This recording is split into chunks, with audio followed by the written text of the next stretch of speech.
mudanças na legislação, deram uma baixada no preço do combustível. Você vê um cenário melhor para o petróleo aqui no Brasil? A pressão sobre a Petrobras está menor com tudo isso que está acontecendo? É um bom cenário para o investidor, na sua opinião? Débora, o ponto crucial é não mexer na paridade de preços internacionais. Enquanto a gente estiver praticando isso, do ponto de vista de investimento no ativo Petrobras, nós não temos um problema. O grande problema é quando a gente quer botar a mão na regra do jogo. É esse que é o grande problema. Agora, se o governo quer tomar uma decisão que, a meu ver, é eleitoreira, porque o impacto é muito pequeno vis-à-vis o custo dessa tomada de decisão, quer dizer, zerar a IPI, baixar a ICMS, seja lá o que for, se vai fazer isso a fórceps ou não, isso é um problema fiscal e a gente volta à minha outra pergunta que foi feita, porque isso vai ter efeitos nos estados, municípios e na União. Certamente vai haver um problema com essa arrecadação e, de algum ponto, alguma coisa vai ter que ceder. Isso vai ter que diminuir ou investimentos em educação, saúde, etc., ou a gente vai ter que ter aumento de impostos de alguma maneira, contrapartida de algum ponto. O que não pode haver é um gasto, e abrir mão de imposto é um gasto, né? Porque você deixa de arrecadar e você passa a oferecer bens e serviços de uma maneira mais barata, porém ela é apenas uma aparência de barato, porque alguma coisa vai ter que ceder nesse processo. E, obviamente, sempre acaba caindo na educação e na saúde. Em relação ao preço, né, do combustível, inclusive esse é um ponto bem sensível nos números da inflação. Amanhã vai sair o IPCA 15, né, com projeções de uma pressão menor, por causa justamente dessa baixa dos combustíveis que a gente tem acompanhado.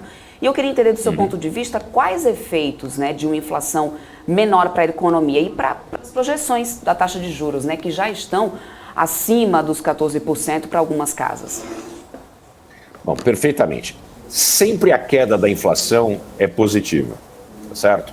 Especialmente uma inflação que já soma-se mais de 2 dígitos, estamos a caminho dos 12%, 11,5%.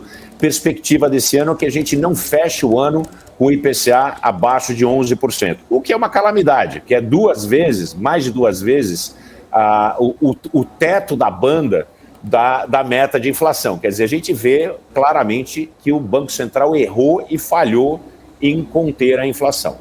Quando a gente olha uma queda da inflação, essa queda é sempre bem-vinda, mas o que a gente tem que pensar é o quantitativo dessa queda. Quanto isso representa?